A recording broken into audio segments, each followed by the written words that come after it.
Karena apa? Di dalam satu kaidah kehidupan tidak ada hidup tanpa masalah. Dimanapun kita, profesi apapun yang kita tekuni, hidup itu masalah.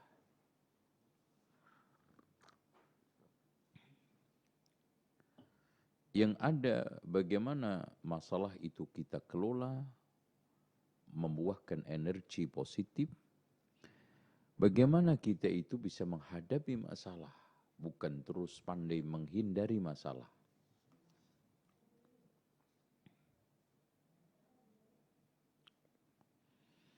Karena kita itu suka menghindari masalah, tidak menghadapi masalah, tidak mengerjai masalah, tapi seringnya mikiri masalah. Sehingga semakin tambah umur bukan tambah pengalaman, tapi tambah pengecut. Dan buntu, selalu dia itu tertarung di kaki sendiri.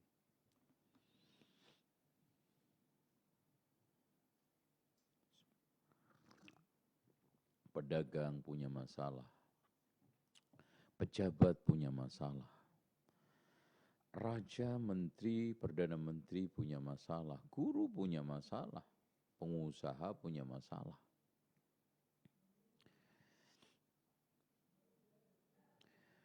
Makanya Rasulullah Sallallahu Alaihi Wasallam menganjurkan kepada kita, ihris ala ma yanfa'uk,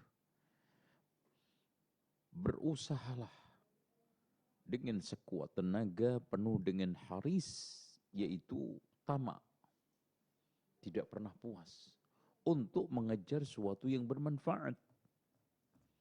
Wasta'in billah, mintalah bantuan kepada Allah. Wala ta'jas, jangan melemah. Dalam pergaulan dan hiruk pikuk kehidupan membuat kita kadang-kadang mundur dari percaturan dan persaingan. Sementara Rasulullah mengatakan apa? Al-mu'minu alladhi yukhaditun nas wa yasbir ala adahum khairun min alladhi la yukhaditun nas wa la yasbir ala adahum. Orang mukmin yang gaul, bersosial bersama manusia, dan sabar atas gangguannya, dan gangguan itu beraneka ragam. Ada gangguan agama, dicibirkan di dalam pengamalan agamanya. Gangguan dunia, gesekan yang ada di dalam sosial demi persaingan. Gangguan kehormatan, dilecehkan, ya, direndahkan. Ini semuanya gangguan. Tapi barang siapa yang tetap bersosial, sabar atas gangguan-gangguan tersebut, itu lebih baik.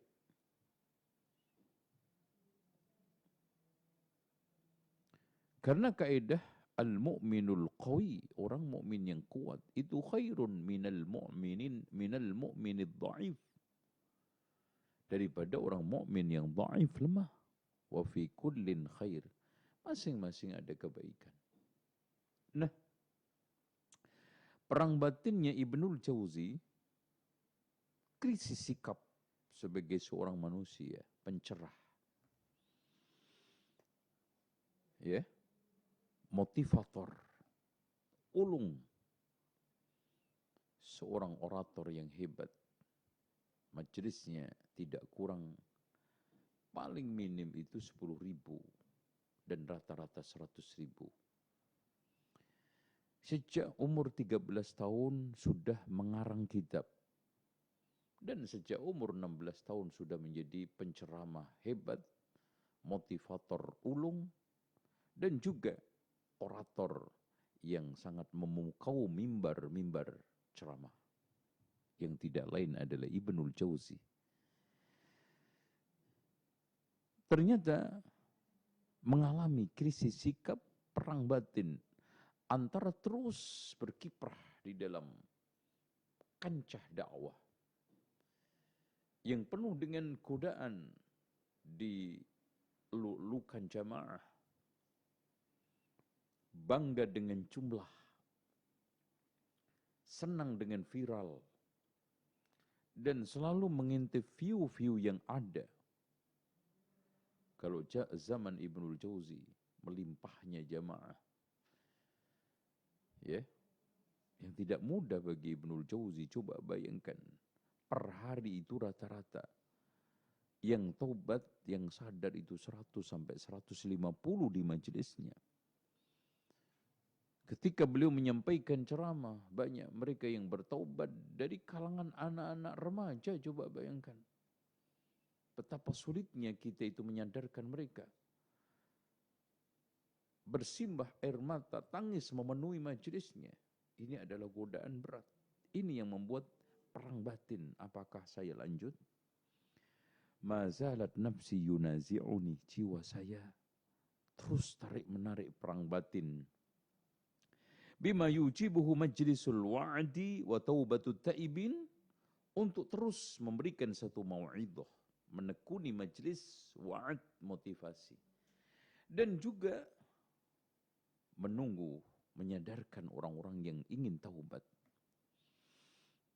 Atau meninggalkan dunia itu, wa ru'yatuz zahidina ila zuhdi, menekuni kehidupan zuhud. Mengucilkan diri, wal inqita'u 'anil khalqi uzlah, wal infiradu bil akhirah, fokus untuk mengejar akhirat. Karena memang Ibnul Jauzi seperti yang ditegaskan oleh Imam Ibnu Katsir, sejak kecilnya dia itu sangat agamis, tidak jarang keluar rumah, tidak pernah makan syubhat apalagi haram. Kehidupannya dipenuhi dengan berbagai macam keilmuan. Dia tidak keluar rumah kecuali hari Jumat atau ta'lim. Ya. Maka itu ternyata muncul di tengah hiruk pikuk dakwah. Suka duka dakwah dia, suka duka mengajar dia, menyadarkan orang-orang yang rusak. Orang-orang yang sekarang ini terjebur dalam dekadensi moral. Sehari rata-rata 100 sampai 150 mereka yang bertaubat. Nah, ada krisis sikap perang batin ingin meninggalkan itu semuanya. Seperti yang dialami oleh Abu Hamid Al-Ghazali. Meninggalkan madrasah nizamiyah pada saat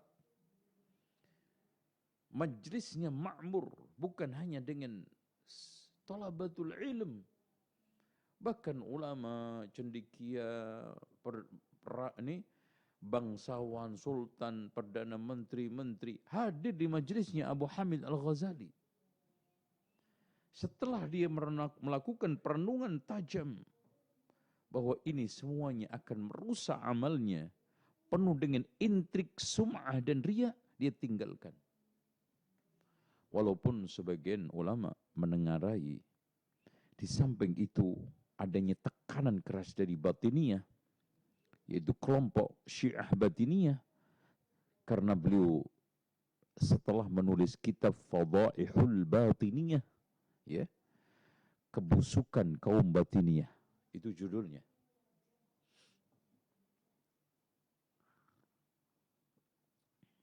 Ini ternyata juga dialami oleh Ibnul Jauzi, yang memang beliau mengungkapkan curahan hatinya bahwa dia ingin menekuni hidup zuhud. Tidak ada suatu kehidupan yang penuh dengan pamrih dan jual muka. Ingin memutuskan dari hiruk pikuk kehidupan sosial, jauh dari berbagai macam intrik-intrik, gesek, gasak, gosok antar sesama. Menjauhi persaingan, menjauhi berbagai macam hasad, iri, dengki, yang itu akan menimbulkan rusaknya agama dan kehidupan akhirat. Akhirnya wal infiradu bil akhirah, dia fokus menyendiri untuk menekuni keakhiratan. Fata'ammaltu dzalik. Nih beda ya. Jadi disinilah bedanya Ibnul Jauzi sama kita-kita, guru, ustadz. Dorongan ingin meninggalkan dunia pendidikan bukan sesuatu yang mahal. Adanya suatu niaga yang lebih menggoda. Adanya suatu profesi yang lebih memberi janji. Adanya suatu peluang-peluang duniawi yang dia lebih baik, lebih bagus, dan lebih maju. Akhirnya dia tinggalkan dunia pendidikan. Dan itu pasti sangat tercela di hadapan Allah Subhanahu wa taala. Ya ikhwan, dunia pendidikan ini adalah tujuan hidup. Pendidikan adalah pilar negara. Pendidikan adalah esensi daripada kehidupan. Bahkan maju tidaknya suatu negara itu ditentukan oleh pendidikan. Lihat aja, takaran ukuran indikator negara-negara maju selalu ditandai apa? Selalu ditandai majunya lembaga pendidikan yang dia kelola. Akhirnya perenungan itu menghasilkan fawajadtu umumahu minasyaiton. Ternyata semua curahan tersebut setelah saya renungkan yang mendorong saya untuk meninggalkan dunia ta'lim, dunia pendidikan, menghindari majelis-majelis yang melimpah, itu dorongannya rata-rata dari syaitan. Fa inna syaitana yara annahu la yakhlu li min majlisi min khalqin la yuhsaun. Karena syaitan melihat majlis saya tidak sepi dari limpahan jamaah yang tidak terhingga, tidak terhitung.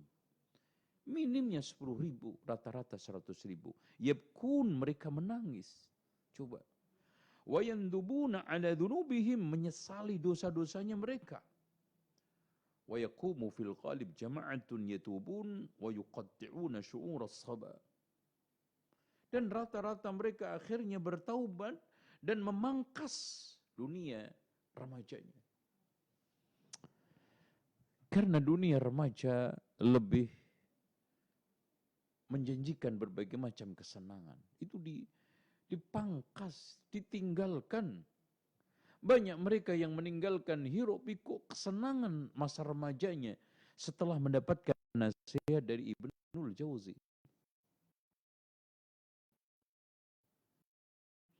Wa rubbama ittafaqa 50 wa 100. Kadang-kadang sekali majelis orang. Makanya saya kurang lebih 100.000 orang yang bertaubat kembali kepada jalan hak dan hidayah, dan 20.000 orang yang masuk Islam dari kalangan non-muslim. Allahu Akbar. Ini saya belum pernah mendengarkan seorang ulama, seorang dakwah sehebat Ibnul Jauzi. Dan Masya Allah, karyanya melimpah. Majelisnya itu jumlahnya kadang sehari itu 14. Ya. Walaqad taba indi fi ba'dil ayyam akthar min mi'ah. Kadang-kadang satu hari orang-orang bertaubat itu lebih daripada 100. Wa umumuhum sibyanun qad nasha'u 'ala al-la'ibi wal al-inhimaki fil ma'asi. Rata-rata mereka sedang masa puber yang lagi senang-senangnya, masa bermain, hura-hura, dan bergelimang dengan berbagai macam maksiat. Enggak dulu, enggak sekarang, sama. Itulah masa remaja. Ternyata mereka sadar kembali kepada din, menekuni jalan hak, meniti jalan siratal mustaqim, mengikuti jejaknya guru besarnya yaitu Ibnul Jauzi. Memilih jalan yang benar meskipun harus kehilangan berbagai macam kesenangan masa remaja. Harus memutuskan berbagai macam keinginan-keinginan syahwatnya. Faka'anna syaitana li bu'di ghawrihi fi syarr. Jadi ternyata setelah saya renungkan, seakan-akan syaitan yang tidak punya cemburu sama sekali kepada kemaksiatan, keburukan rohani, ajdadibu ilayya, dia berusaha untuk menarik saya, ajtadibu minhu, karena saya banyak menarik umat hamba dari dia, karena sadar.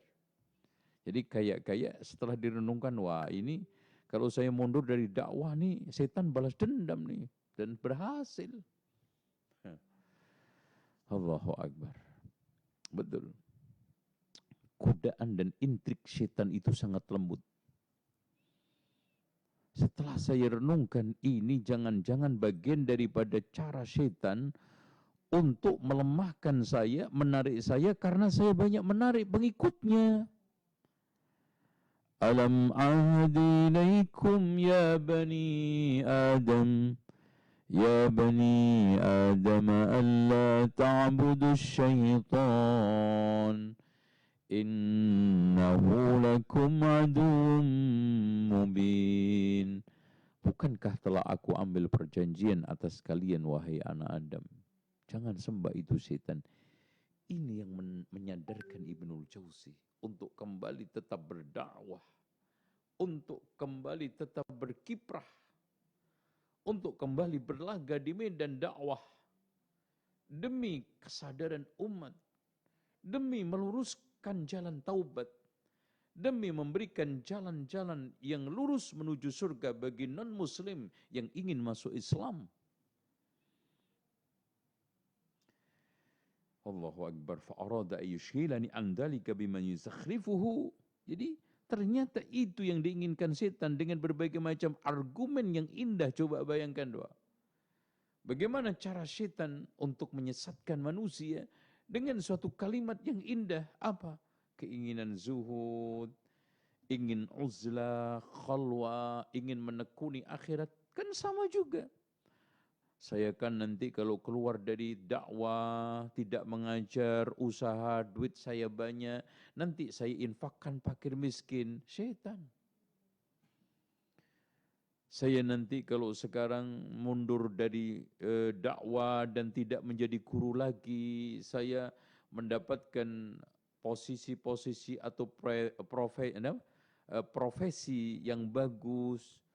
Kan orang tua saya senang. Jadi itu kan birrul walidain. Subhanallah. Semua api. Seapi godaan setan yang diberikan kepada Ibnul Jauzi untuk meninggalkan ladang dakwah. Dengan alasan menekuni dunia zuhud. Menjalani uzlah dan menjauhkan dari hiruk pikuk kehidupan dunia. Hubungan sama makhluk. Penuh dengan intrik, persaingan dan gesek-gasak gosok. Wal infiradu bil akhirah. Kalau kita menyendiri dengan sholat tahajud rajin, dengan zikir rajin, terus kita meluruskan hati demi akhirat saya, kan lebih bagus. Ternyata semuanya adalah syaitan. Keinginan syaitan yang tidak punya cemburu kepada keburukan, menginginkan Ibnul Jauzi keluar dari medan dakwah, meninggalkan ladang dakwah. Dia tarik dari kebaikan-kebaikan yang melimpah. Karena sebagai bentuk balas dendam syaitan. Karena banyak pengikut-pengikut syaitan yang ditarik Ibnul Jauzi. Allahu Akbar.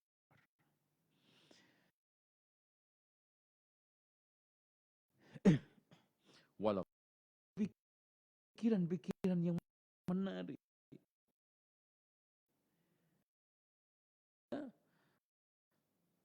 Meninggalkan majlis lil khalqi. Iya.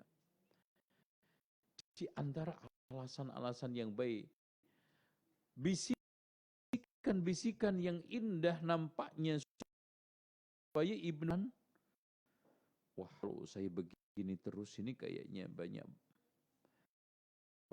pamrih, banyak ingin disanjung orang, ya. Ini banyak mengeluh-elukan, itu dorongannya. Dan indah fakul alfat wa tazwiquha, ada keindahan kalimat-kalimat yang saya sampaikan di dalam majlis.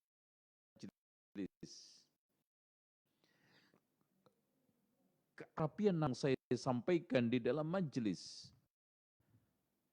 Ketika menyampaikan khutbah, ketika menyampaikan mau'idhah, ketika saat memberikan motivasi, makanya banyak orang yang tertarik karena memang bahasanya begitu bagus, ya.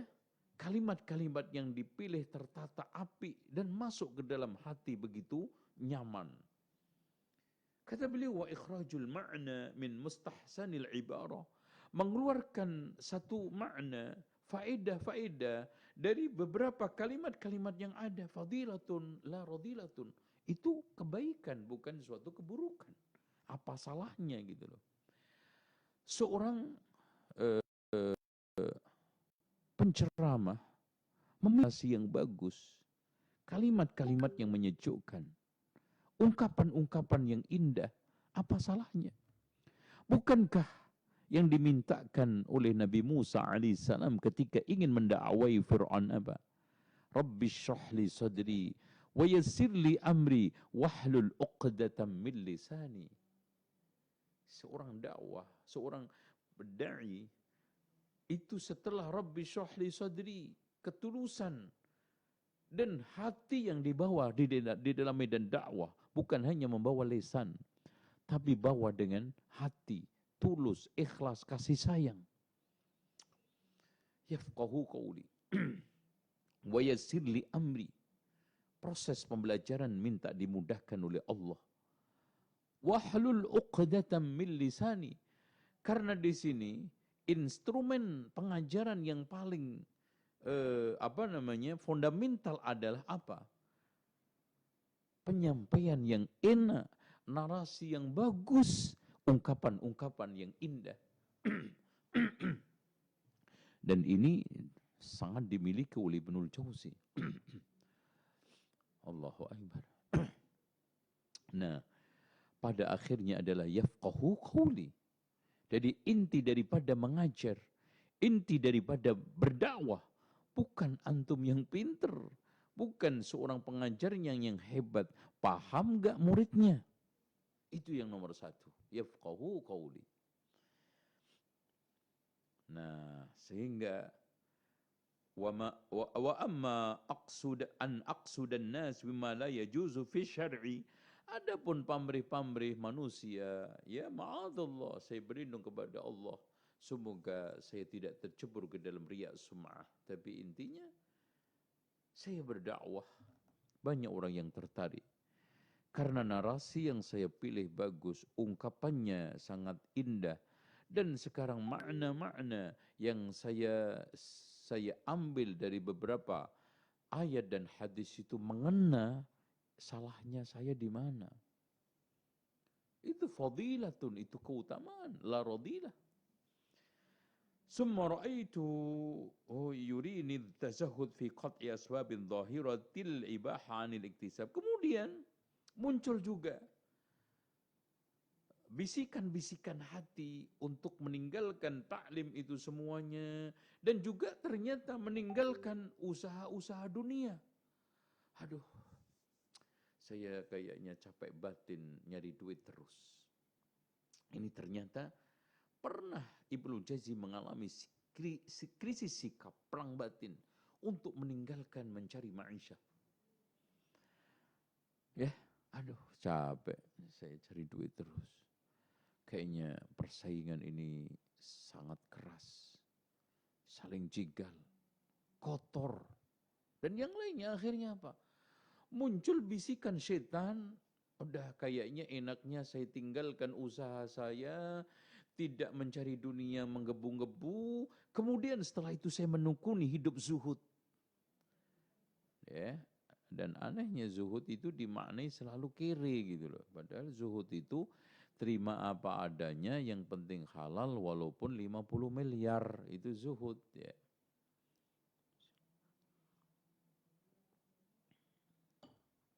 Fakultu lahu, akhirnya setelah beliau merenungkan, dan ini betul Masya Allah, di antara pernyataan para ulama Abul Mansur, tidaklah Ibnul Jauzi itu Az-Zawaliki, Abu Mansur Az-Zawaliki mengatakan, tidaklah Ibnul Jauzi itu menjawab suatu kecuali keluar dari keyakinan yang kuat dan perenungan yang sangat dalam.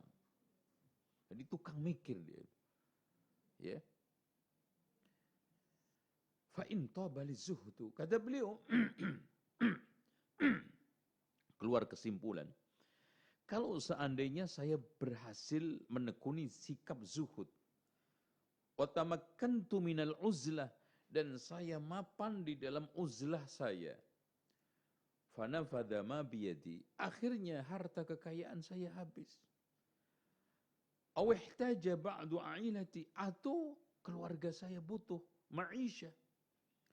Alastu a'udul qakhari, bukankah nanti akhirnya saya kembali lagi usaha yang sudah saya putus sekian tahun, rugi lagi. Usaha yang sudah saya bangun, jaringan yang sudah saya bentuk, mulai lagi susah lagi. Ini setan ini. Kan banyak orang yang meninggalkan usahanya demi sesuatu yang gak jelas. Dengan alasan kadang-kadang i'tikaf, dengan alasan menekuni ibadah, dengan alasan sekarang dia ingin fokus di dalam berdakwah. Akhirnya meninggalkan berbagai macam usaha yang dia rintis puluhan tahun, nanti ketika dia butuh harta lagi, keluarganya dalam keadaan guncang ekonomi, akhirnya kembali lagi merintis dan sudah gagal karena sudah dimakan usia lapuk, maka akhirnya apa? Nah ini minta-minta kepada manusia, menjadi beban orang. Fada'ani ajma'u ma yasuddu khullati, akhirnya udahlah, saya tetap berusaha mencari ekonomi, berkarya untuk menutup kebutuhan saya. Wa yasununi an mas'alatin nas, untuk melindungi saya dari minta-minta kepada manusia, karena itu aib. Karena Rasulullah sallallahu alaihi wasallam katakan, la tazalul mas'alatu bi ahadikum hatta yalqallaha ta'ala wa laysa fi wajhi mushatu lahmin. Tidaklah minta-minta ada pada diri seseorang, akhirnya dia ketemu Allah Subhanahu wa taala, daging yang ada di mukanya tidak ada. Makanya minta-minta itu profesi, mengemis itu profesi yang paling terhina di dalam pandangan Islam. Karena enggak susah, pengennya nyantai, pura-pura miskin, pura-pura dia itu kere, sakit, dibuat-buat. Dia dapat dengan mudah uang jutaan, sementara orang yang bertani, bercocok, orang yang sekarang berladang, orang yang sekarang ini menjadi kuli batu dengan susah payah dapat seperti itu. Loh, coba. Dan anehnya ada yang memfasilitasi, na'udzubillah. Ya. Ini adalah rangkaian setan. Ya. Ini adalah lingkaran setan untuk membuat kehidupan ini makin terpuruk, tidak beradab dan tidak memiliki izzah. Kenapa? Karena Rasulullah SAW mengatakan syaraful mar'i qiyamuhu bil-lail wa izzuhu istighna'uhu 'anil nas.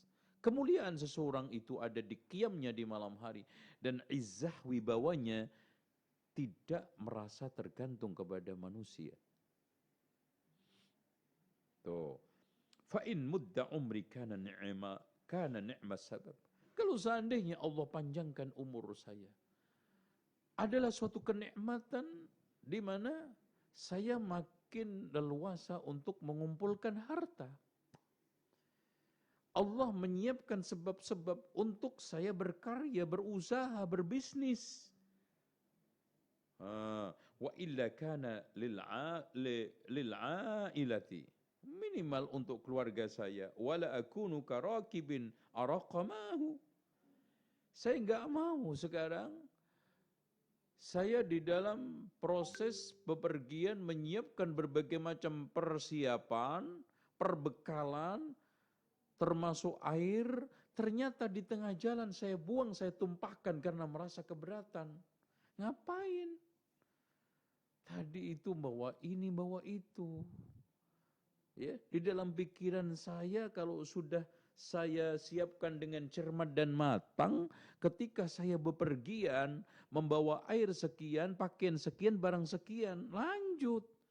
Jangan tiba-tiba melemah, kemudian alasan-alasan syaitaniyah, bisikan-bisikan syaitan. Akhirnya apa? Airnya ditumpahkan, perbekalannya dibuang untuk meringankan perjalanan. Enggak benar itu ya. Kenapa? Ini tampilan Masya Allah. Dibuang air tersebut, liru'yati sarabin, karena dia melihat ada fata morgana di depan yang nampak itu air. Hayalan-hayalan aja. Udah deh, air ini saya buang, tuh ada air. Padahal itu hanya hayalan, bayangan. Ada seorang sebagai guru yang sudah menekuni bertahun-tahun menjadi guru. Ada fata morgana. Kalau saya dagangan usaha bakso kan enak begini-begini. Fata morgana. Kalau saya nanti mau pergi ke Arab Saudi kan nanti begini-begini. Fata morgana. Kecuali kalau kita itu beralih profesi untuk meningkatkan keilmuan kita, untuk menambah kuatnya karir sebagai guru. Kalau tidak, kita berpindah pada profesi lain yang tidak jelas, seperti pengendara yang melihat fata morgana seakan air yang jelas ditumpahkan, dibuang. Yang akhirnya ketika sampai pada tujuan dapat air juga enggak, air yang sudah ada di bawah susah-susah dari rumahnya di tengah jalan dibuang. Rugi. Dan tidak ada orang yang paling rugi khasirad dunia wal akhirah, melainkan orang yang lari dari medan pengajaran, pendidikan. Antum sudah dimuliakan oleh Allah dan bahkan dimuliakan oleh makhluk juga. Dengan Anda dipanggil Ustadz, dipanggil Pak Guru, dipercaya menjadi ayahnya dan ibunya anak. Mana ada? Sehebat-hebatnya antum usaha berekonomi, nggak akan berubah nasib antum menjadi Pak Guru. Menjadi orang tua anak-anak sekian ratus.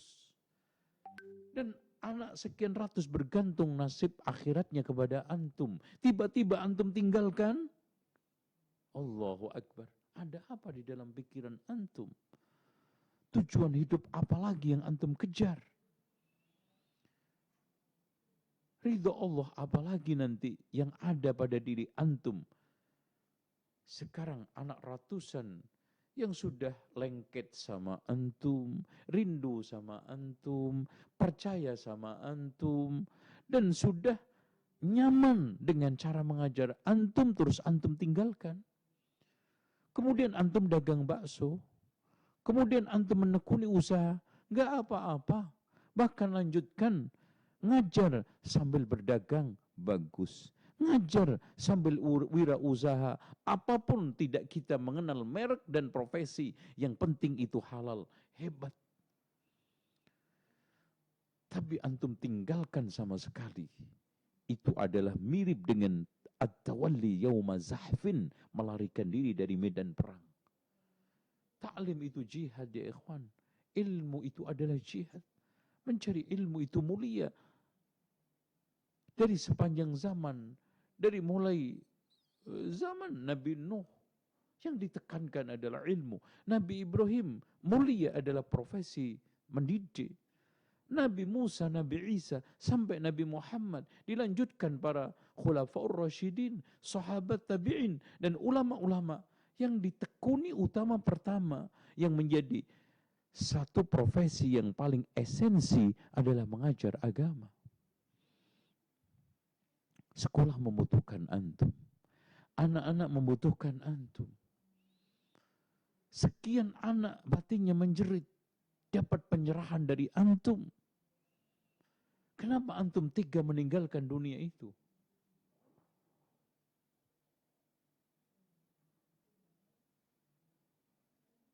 Nurani kita harus hidupkan. Kita bukan hanya mengejar keuntungan dunia ya ikhwan.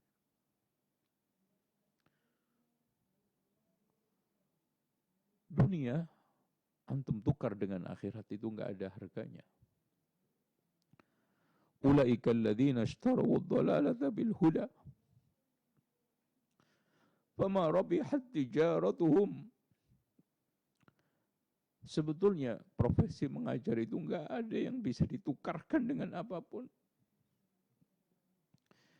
Itu mulia di hadapan Allah, Rasul, di hadapan semua makhluk. Sampai semut mendoakan antum. Sampai ikan membacakan istighfar kepada antum. Antum tinggalkan profesi itu. Antum tega. Kehilangan sekian banyak kebaikan, fadilah. Antum disenangi oleh Allah dan Rasulnya, oleh makhluk. Sampai semut, sampai ikan yang ada di lautan membacakan istighfar. Ini yang mendorong para ulama dalam setiap masa selalu istiqamah di atas ta'lim, mengajar, mendidik. Suka duka memang kita tidak ingkari. Jeritan hati, keluhan hati para pengajar guru, nggak ada yang tahu.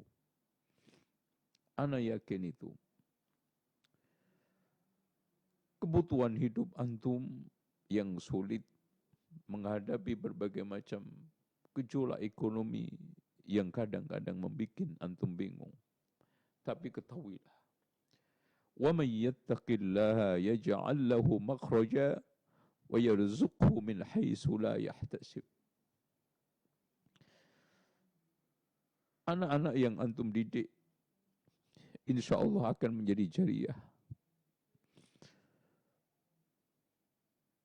Ilmu yang antum sampaikan, insya Allah akan menjadi sedekah.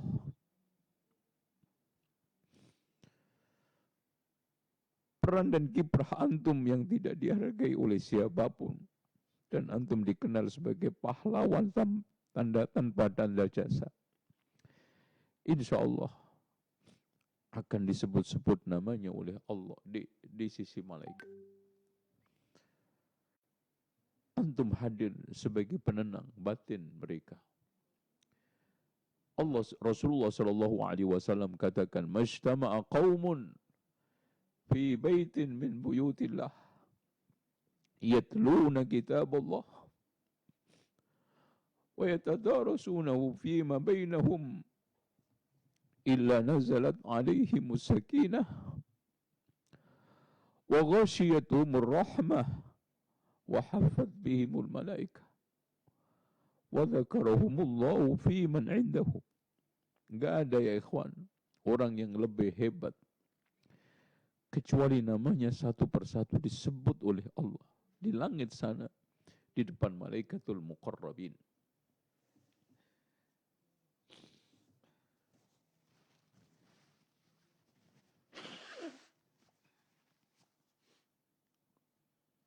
Kita lanjutkan ucapan Ibnu Jauzi. Wa innama falamma nadima waqtal fawad. Ketika dia menyesal pada saat yang tidak tepat, sudah lewat. Lam yantafi' bin nadm. Tidak bermanfaat penyesalan itu semuanya. Wa innama shawab tawti'atul madja' qabla an-naum. Yang benar, kita siapkan segala sesuatu perlengkapan sebelum kita tidur. Kita tetap berkiprah. Utama dan pertama tujuan hidup kita adalah mendidik. Kemudian kita tetap mandiri untuk supaya tidak tergantung kepada manusia, berusaha. Jangan antum tergoda oleh syaitan dengan alasan zuhud meninggalkan bisnis. Dengan alasan zuhud enggan mencari uang. Akhirnya bermalas-malasan menjadi sandaran. Dan itu akan menjadi tercela. Wa jam'al mali as-sadi lil khullah qabla al-kibar akhdan bil hasm. Mengumpulkan harta untuk menutupi kebutuhan menjelang masa tua itu adalah sikap hati-hati, sikap kita itu waspada. Makanya sampai ada doa yang cukup bagus. Allahumma ja'al awsa'a rizkika alayya 'inda kibari sinni wa inqita'i umri. Ya Allah, jadikanlah rizkimu yang paling luas untukku pada saat akhir hayatku. Karena memang masa tua, banyak kebutuhan, sementara pengeluaran banyak, pemasukan kurang. Kadang-kadang di sebagian orang tidak ada topangan siapa-siapa. Dari situlah pentingnya kita mengumpulkan berbagai macam perbekalan untuk masa tua yang dilakukan oleh Ibnul Jauzi. Waqad qala Rasul sallallahu alaihi wasallam la an tatruka warathataka aghniya khairun lak. Kau tinggalkan ahli warismu dalam keadaan berkecukupan, khairun lak. Min an tatrukahum alatan, daripada kamu tinggalkan dalam keadaan lemah menjadi beban orang lain, yatakaffafun nas, minta-minta kepada orang. Wa qala ni'mal malu salih lirrajul salih. Ni'mal malu salihu lirrajul salih. Sebaik-baik harta adalah di tangan orang baik. Coba perhatikan ya ikhwan, yang ini terlupakan oleh banyak kita. Ternyata 10 sahabat yang dijamin masuk surga, semuanya kaya raya rata-rata. Coba. Antum cek, 10 sahabat yang dijamin masuk surga, rata-rata itu kaya raya. Dan kaya itu bukan dibenci. Yang dibenci itu sebetulnya adalah cara mencarinya haram, terus kemudian sikapnya gila harta, hubbud dunya, dan sikap-sikapnya kalla innal insana la yadgha ar-ra'ahu istaghna. Sombong, melampaui batas, pelit, tidak infak, itu yang tercela. Wa ammal inqita'u, adapun memutus, fayambaghi an takunal uzlah anisyar. Adapun sekarang memutuskan hubungan, uzlah, memisah, menjauh dari makhluk, itu bukan memisah badan, tetapi menjauh dari keburukan, menjauh dari kesyirikan, menjauh dari kebid'ahan, menjauh dari kemaksiatan. Itu uzlah yang hakiki. Makanya ada suatu prinsip, al-jismu ma'al makhluk wal qalbu ma'al khaliq. Jadi jasad kita, anggota tubuh kita bergerak bersama manusia, tapi hati kita bersama Allah. Itu yang benar. Menjauhkan dari berbagai macam keburukan. Wal uzlatu 'ani syarr wajibatun 'ala kulli hal. Menjauh dari keburukan, dimanapun posisi kita itu wajib. Wa amma ta'limut talibin, adapun tetap mengajar murid. Wa hidayatul muridin, dan memberikan petunjuk orang-orang ya murid. Fa innahu ibadatul alim, itu ibadahnya orang alim, orang punya ilmu yang paling asasi. Jadi ibadah yang paling fundamental, tertinggi, terbesar bagi orang yang punya ilmu itu mengajar. Ta'lim. Wa inna min taghfili ba'dil ulama, termasuk kelalaian di antara para ulama, itharuhu litanafful bis salati was shaum, dia mengutamakan salat, puasa, antasnifil kitab, melupakan menulis buku. Ini suatu kelalaian, dikatakan oleh Ibnul Jauzi. Atau ta'limi ilmin yanfa', atau mengajarkan ilmu. Karena idza mata ibnu Adam inqata 'amaluhu illa min thalathin. Bila anak Adam meninggal dunia, terputus dari usahanya kecuali 3 di antara ilmin yuntafa'u bihi. Jadi itu termasuk keteledoran sebagian ahli ilmu. Dia menekuni berbagai macam ibadah pribadi, melupakan ibadah kolektif, ibadah jamaah, yaitu menulis buku nanti bermanfaat untuk kehidupan setelah dia. Mengajar banyak orang-orang yang sekarang mendapatkan hidayah, itu ibadah kolektif. Makanya ibadatul qalbi, mengajar, mencari ilmu adalah ibadah hati, wa sholatu sirri, dan sholat rahasia kata para ulama. li'anna dzalika badrun yukthiru rai'uhu, itu suatu benih atau suatu dagangan yang lebih menguntungkan daripada sholat untuk diri sendiri, taklim untuk banyak orang. Makanya ikhwan, para ulama sepakat mengajar ilmu agama terutama itu lebih utama dari seluruh bentuk ibadah nafilah apapun. Ya, seluruh bentuk ibadah nafilah itu ilmu lebih unggul. Nah, di sini ternyata wayamtaddu zamanu naf'ihi. Jadi menulis itu akan lebih banyak manfaatnya, lebih panjang jangkauan manfaatnya waktunya. Coba bayangkan Ibnul Jauzi sekarang tahun berapa kitabnya masih bermanfaat? Imam Syafi'i tahun berapa menulis kitabnya masih bermanfaat? Ibnu Taimiyah menulis Majmu' Fatawa tahun berapa sampai hari ini bermanfaat? Yamtaddu naf'uhu, panjang waktu manfaatnya. Taib. Wa innama tamilun nafsu ila ma yuzakhrifuhu syaitan min dzalika lima'nain. Jadi alasan-alasan tadi, meninggalkan ta'lim, meninggalkan dakwah, tidak mengajar dengan alasan zuhud, dengan alasan uzlah, dengan alasan ini takut pamrih bla bla, semuanya itu ternyata hanya satu hubbul batalah, pengin nyantai. Di annal inqita' indah asal, karena tidak mengajar, di rumah sholat terus, ngaji sendiri, mengatur kebutuhan diri sendiri lebih enteng, lebih enak. Wasani hubbul midhah, dan jangan-jangan di sana juga cinta pujian. 5, fa innaha idza tarassamat bizuhdi, karena kalau dia sudah terkenal sebagai orang yang zuhud, kana mailul awam ilaihi akthar, orang-orang akan lebih memuji, lebih perhatian, lebih macam-macam. Fa'alika bin nadhar fi syirbil awal. Oleh karena itu hendaknya yang menjadi contoh diri ideal kita adalah generasi pertama. Fakun ma'asyirbil muqaddam.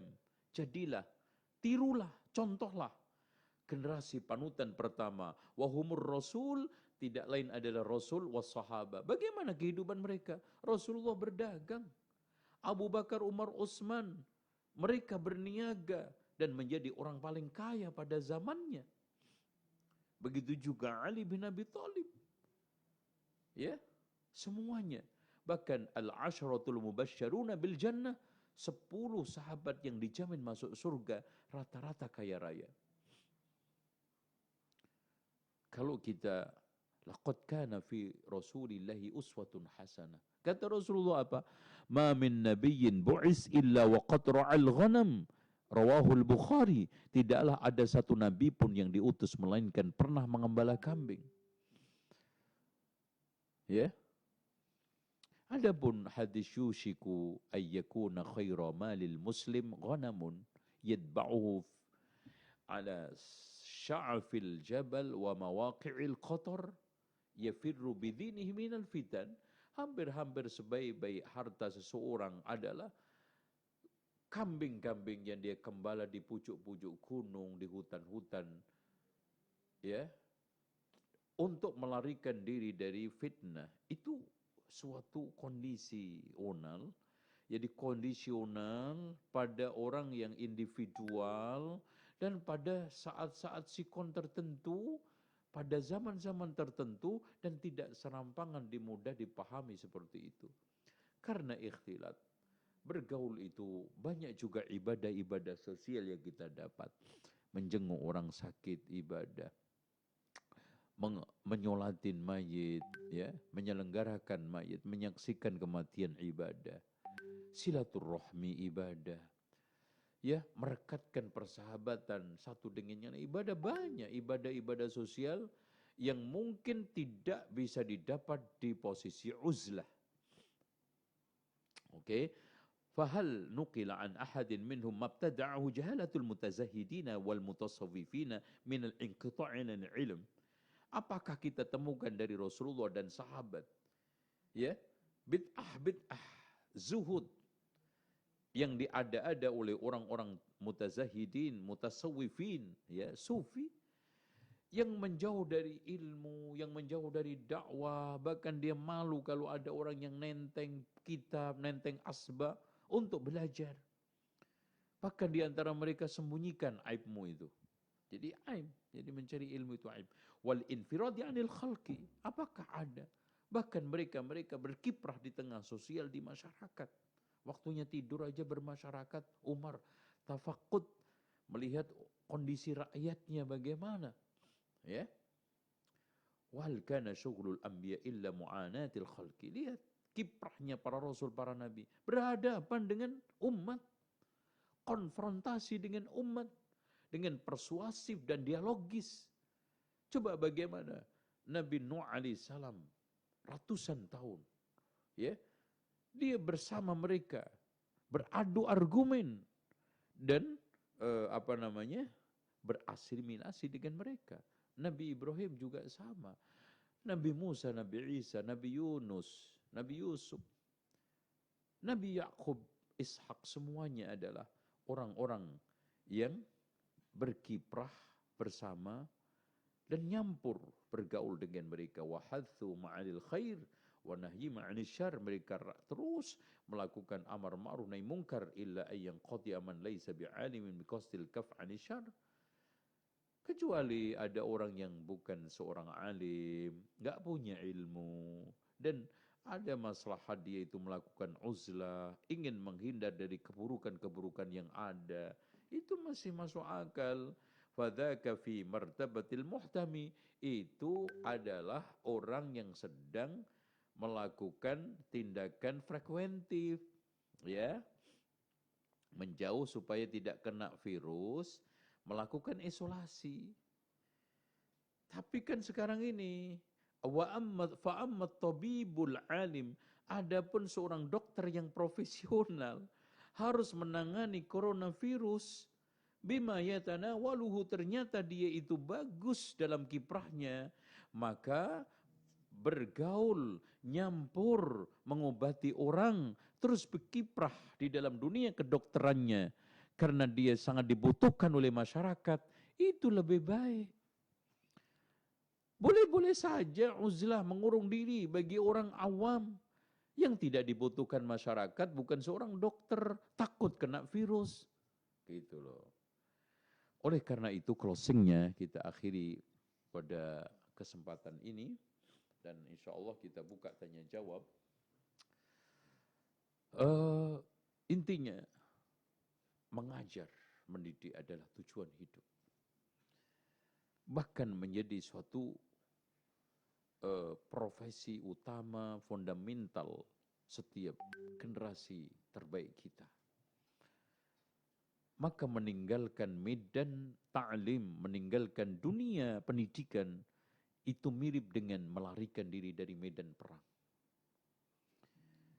Apapun pertimbangan antum meninggalkan dunia pendidikan adalah salah.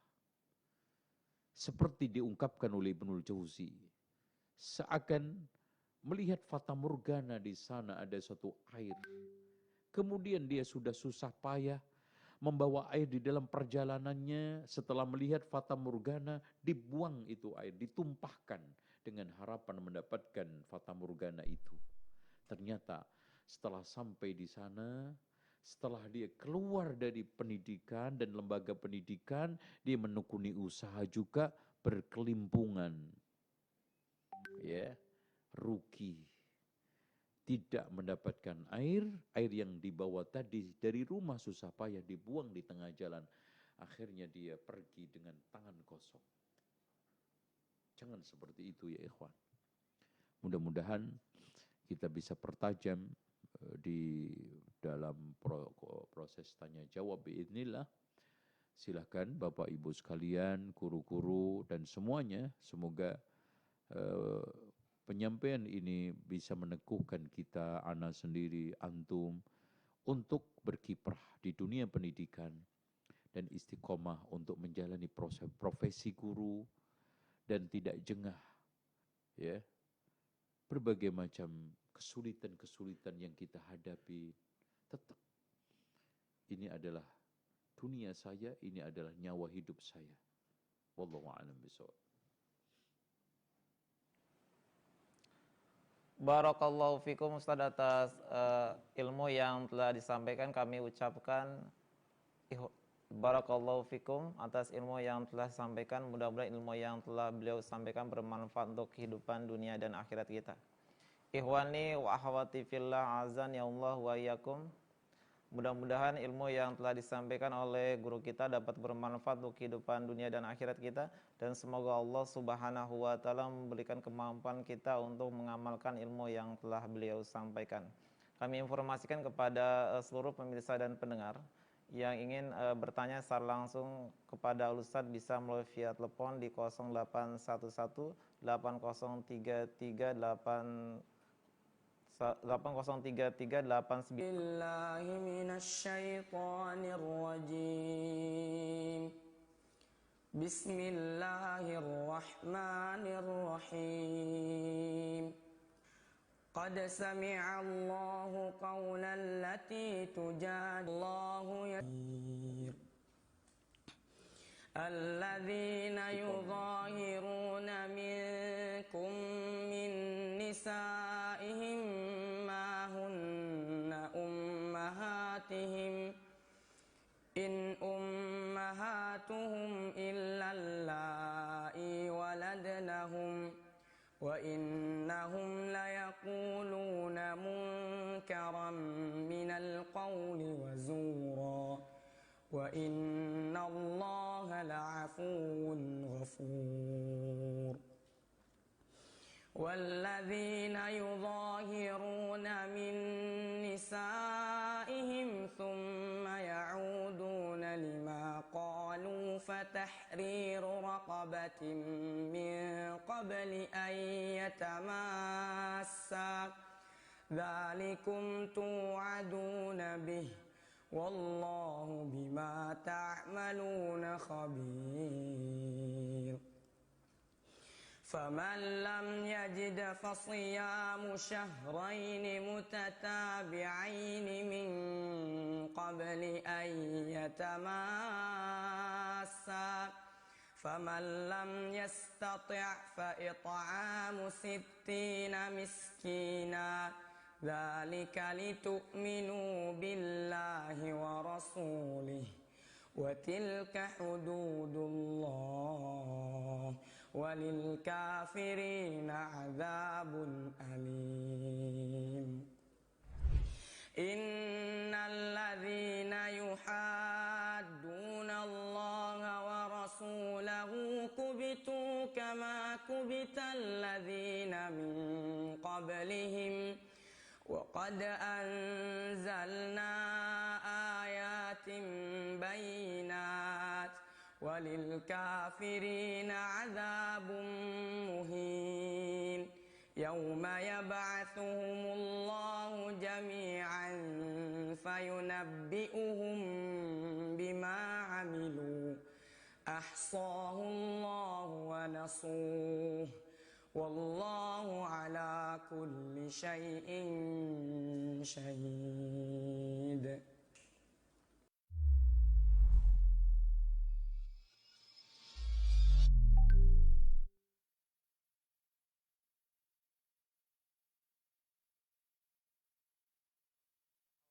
Azan ya Allah wa iyyakum. Alhamdulillah telah kita simak dan dengarkan bersama ilmu yang telah disampaikan oleh guru kita Al-Ustaz Zainal Abidin LCMM Hafizahullah. Semoga Allah Subhanahu wa taala menjaga beliau dan memberikan beliau keistiqomahan dalam memberikan ilmu kepada kita semua. Kami ucapkan jazakallahu khairan barakallahu fikum.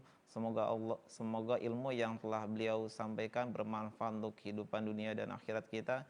Dan semoga Allah Subhanahu wa taala memberikan kita keistiqomahan dan kemampuan untuk mengamalkan ilmu yang telah beliau sampaikan.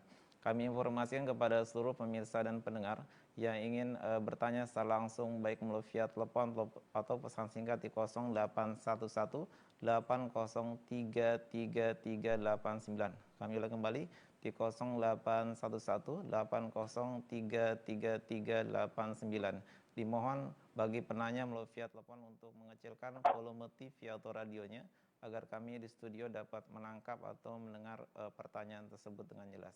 Ya, bismillah. Assalamualaikum. Waalaikumsalam warahmatullahi wabarakatuh. Ya, dengan Bapak siapa dari mana? Rijal di Singkawang, Kalimantan Barat. Ya, silakan Bapak pertanyaannya, Pak. Semoga Allah menjaga seluruh Ustadz salaf di Indonesia, rahmati dan diberkahi. Amin. Ya, amin. Ya, Begini Ustaz, mau menanyakan tentang riwayat Ali radhiyallahu anhu yang menerima hadiah dari pemberian perayaan suatu agama di luar Islam. Apakah riwayatnya itu sahih Ustaz? Sekarang jadi kelahiran. Assalamualaikum warahmatullahi mohon maaf wabarakatuh. Bapak, mohon maaf, tolong diulang kembali Bapak pertanyaannya Pak. Riwayat Tentang Ali radhiyallahu anhu ya. menerima makanan pemberian dari perayaan agama Yahudi. Nairus. Oh, Apakah Nairus. riwayatnya itu sahih? Ya, naam. Ya, Sekarang jadi kelahiran. Assalamualaikum warahmatullahi wabarakatuh. Waalaikumsalam warahmatullahi wabarakatuh. Silakan Ustaz. Taib, memang betul seperti juga yang diturunkan oleh Imam Ibnu Taimiyah di dalam kitabnya Iqtida'us Siratil Mustaqim, bahwa Ali bin Abi Thalib pernah menerima hadiah makanan dari perayaan orang Persia, yaitu Aidun Nairus, ya. Aidun Nairus namanya Pak, ya. Dan juga di sini bukan hanya Ali bin Abi Thalib dan sahabat-sahabat yang lainnya, kita dianjurkan untuk memakan rumputnya, buahnya, tinggalkan sembelihannya.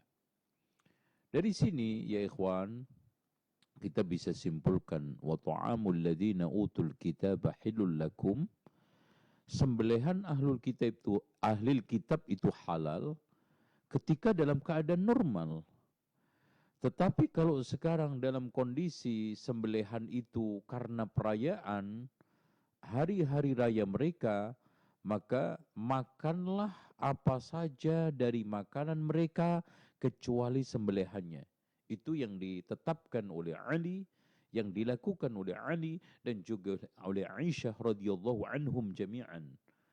Dengan demikian, siapa saja yang diberikan makanan dari perayaan-perayaan jahiliyah, dari perayaan-perayaan bukan Islamiyah, maka dibolehkan untuk kita makan kecuali sembelihannya. Wallahu a'lam bishawab. Barakallahu fikum Ustaz atas jawaban yang sangat bermanfaat. Demikian jawaban penanya melalui via telepon, mudah-mudahan dapat dipahami dan bermanfaat. Kita beri kesempatan kembali kepada pemirsa dan pendengar yang bertanya melalui via telepon. Assalamualaikum. Waalaikumsalam warahmatullahi wabarakatuh. Ya, dengan Bapak siapa dari mana Pak? Didin di Bandung Pak. Diding dari Bandung. Iya, silakan Bapak pertanyaan Pak. Barakallahu fikum Ustaz. Ya, Semoga waalaikum. disampaikan. Ustaz, alhamdulillah kita masuk bulan Rajab sekarang ini. Boleh nggak kita berdoa Barakallah barik lana fi Rajaba wa fi Sya'bana wa balikna fi Ramadan. Dan kita anggap doa ini tidak dari Rasulullah SAW. Jadi kita tahu ini bukan doa dari Rasulullah, tapi kita membaca doa ini. Apakah boleh Ustaz? Jazakumullahu khairan. Silakan Ustaz. Perlu diketahui bahwa Allahumma barik lana fi Sya'ban. Ya. Allahumma barik lana fi Rajab wa Sya'ban wa balikna Ramadan. Ini adalah satu doa yang didapat dari seorang tabi'in namanya Yahya bin Mu'ad, ya. Yahya bin Mu'ad. Dan perlu diketahui bahwa ini adalah mursal. Dan ini kita tidak dapatkan sanadnya dari Rasulullah sallallahu alaihi wasallam. Dengan demikian, kalau seandainya kita berdoa dan itu tidak dirutinkan, dilazimkan, menjadi doa-doa biasa mutlak, maka dibolehkan. Tetapi kalau sudah kita lazimkan dan dirutinkan, apalagi diyakini bahwa itu adalah doa menjelang Ramadan, maka ini sudah menjadi perkara muhdas diada-ada. Itu tolong dibedakan. Sama aja kita berdoa sekarang atau kapanpun, atau mungkin sebelum Rajab, sebelum Rajab ada Rabiul Awal, Rabiul Akhir, Jumadil Awal, Jumadil Akhir, kita sudah berdoa. Allahumma barik fi Jumadil Akhir wa balighna Ramadan, ya Allah, berkailah saya di Rabiul Awal, berkailah saya di Rabiul Akhir, berkailah saya di dalam Jumadil Awal, Jumadil Akhir, Sya'ban, dan sampaikan umur saya Ramadan. Boleh. Tetapi kalau sudah kita lazimkan, kita tetapkan, dan kita kasih embel-embel berbagai macam keutamaan, dipatok hanya waktu itu saja, itu merupakan suatu ibadah. Dan kita tidak boleh mengharuskan sesuatu yang tidak harus, melazimkan sesuatu yang tidak lazim di dalam syariat. Dan itu namanya tasyri'. Sementara kalau ini dilazimkan, dirutinkan, dan akhirnya menjadi seremonial rutin ibadah, mana dalilnya? Sementara itu hanya mursal. Wallahu a'lam bishawab. Ada lagi? Barakallahu fiik Ustaz atas jawaban yang sangat bermanfaat. Demikian jawaban pertanyaan melalui via telepon dari Bapak Diding dari Bandung. Mudah-mudahan dapat dipahami apa yang disampaikan oleh Ustaz. Kami informasikan juga kepada seluruh pemirsa dan pendengar yang ingin bertanya secara langsung, baik melalui via telepon atau pesan singkat di 0811 8033389. Ya, kita buka pertanyaan pertama melalui pesan singkat, Ustaz. Bismillah, Ustaz. Ana mengarahkan pendidikan kedua putri Ana untuk menjadi pendidik karena saat ini Ana berpikir kita masih butuh banyak tenaga pengajar dan dosen perempuan. Biar anak-anak perempuan yang mengajar dosen dan guru-guru perempuan. Apa salah pikiran Ana seperti ini, Ustaz? Tolong nasihat. Semoga Allah berikan taufik kepada kita semua. Silakan, Ustaz. Ya, taib. Perlu diketahui bahwa mengajar itu adalah profesi mulia. Dan mengajar merupakan satu bagian daripada ibadah. Bahkan dikatakan oleh Imam Ibnu Jauzi tadi, ibadatul alim. Cuman juga kita harus pertimbangkan maslahat-maslahat, madarat-madarat yang mengitarinya. Jangan ada unsur ikhtilat, ya. Apalagi seorang perempuan mengajar laki-laki, itu riskan. Riskan dari fitnah, riskan dari berbagai macam permasalahan. Kalau ada orang yang mengatakan, Pak, ikhtilat, laki ketemu perempuan itu kan dalam rangka untuk melatih supaya anak tidak penasaran. Yang menjadi pertanyaan, ada enggak di antara antum semuanya hilang bosan sama istri antum meskipun bertahun-tahun bersama, bertahun-tahun berdua, bertahun-tahun ketemu? Enggak kan? Itulah memang Allah cipta laki dan perempuan yang selalu mendatangkan berbagai macam syahwat dan kepentingan-kepentingan syahwaniyah. Makanya Islam itu mengatur. Islam bukan mengekang. Islam mengatur supaya tidak terjadi konsleting. Islam mengatur supaya tidak terjadi fitnah. Islam mengatur supaya tidak terjadi malapetaka. Makanya Rasulullah SAW sendiri mengatakan, "Ma taraktu ba'di fitnatan adarru 'ala rijali minan nisa." Tidaklah aku tinggalkan satu fitnah yang lebih bahaya buat laki-laki ketimbang perempuan. Wallahu a'lam bishawab. Ya. Barakallahu fiik Ustaz atas jawaban yang sangat bermanfaat. Demikian jawaban melalui penanya pesan singkat. Mudah-mudahan dapat dipahami apa yang disampaikan oleh Ustaz. Ya, kami beri kesempatan kembali kepada seluruh pemirsa dan pendengar yang ingin bertanya secara langsung baik melalui via telepon atau pesan singkat di 0811 8033389. Ya, kita angkat pertanyaan melalui via telepon. Assalamualaikum. Assalamualaikum. Waalaikumsalam warahmatullahi wabarakatuh. Ya, dengan Ibu siapa, dari mana Ibu? Ibu Nurahayu dari Jakarta. Ya, silakan Ibu Rahayu dari Jakarta pertanyaannya. Ustadz, bagaimana kiat-kiat membersihkan hati? Iya. Cukup Ibu. Jazakallahu khairan. Wa iyyakum. Silakan Ustaz. Ini pertanyaan yang singkat tetapi sangat berat untuk dijawab. Dan ini adalah inti daripada permasalahan. Bahkan kekacauan kehidupan itu bersumber dari itu. Makanya Imam Ibnul Qayyim mengatakan sumber dari seluruh kekacauan adalah karena menyia-nyiakan dua. Menyia-nyiakan waktu sama menyia-nyiakan hati. Dan keduanya itu dikomentari oleh Allah di dalam suratul Kahfi. وَلَا تُطِعْ مَنْ أَغْفَلْنَا قَلْبَهُ عَنْ ذِكْرِنَا وَاتَّبَعَ هَوَاهُ وَكَانَ أَمْرُهُ فُرُطًا. Jangan kamu mentaati orang yang saya lalaikan hatinya. Nah, kan? Karena menyanyiakan hati. Akhirnya lalai. وَاتَّبَعَ هَوَاهُ, karena dia menyanyiakan waktu. Akhirnya mengikuti hawa nafsu. Karena seluruh proses mengikuti hawa nafsu adalah membuang waktu, menghancurkan waktu. Wa kana amruhu, lihat, wa kana amruhu furuta, maka urusannya berantakan.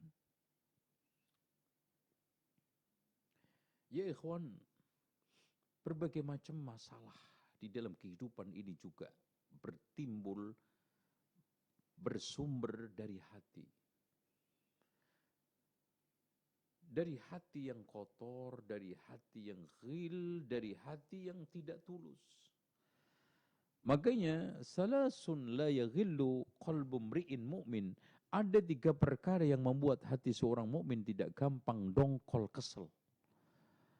Apa itu? Ikhlasul amal lillah, mengikhlaskan amal karena Allah, hati. Wa munasahati wulatil amri, menasihati pemimpin. Waluzumu jama'atil muslimin. Makanya di sini dipentingkan salamatus sadri. Coba perhatikan ya ikhwan. Seorang sahabat yang dijamin oleh Rasulullah masuk surga, menjadi penghuni surga 3 kali. Setelah dicek apa? Diusut ternyata yang paling memungkinkan amalan saya yang membuat jaminan Rasulullah itu terjadi. Saya tidak pernah punya rasa sakit hati dongkol kepada orang lain. Allahu Akbar. Betapa sering kehidupan ini keruh karena di sini hasad, di sini dengki, hatinya angkuh, sombong, semua bermuara dari hati. Makanya Imam Abu Hamid Al-Ghazali di dalam kitabnya Ihya membagi ilmu fardu ain yang wajib dicari oleh seseorang adalah pertama adalah ilmu kaitannya dengan Allah. Itu.